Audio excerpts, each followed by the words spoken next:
Ал бір өлең бастайын Алланың сұрап медетін.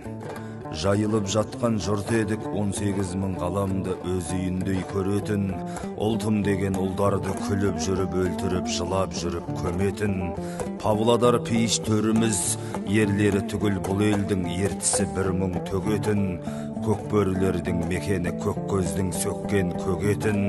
Көкелер тәуелсіздік деп бөденедей кеудесін керегедей керетін. Атым Павыл боп тұрса азаттық менің не бетім.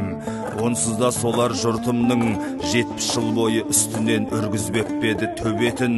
Орыстар емес бұл жерде орта жүз өсіп өнетін. Күн келген шығар бізге де атамыздың атын беретін. Бір тірі қазақ болмай тұр, өлген орысты жеңетін.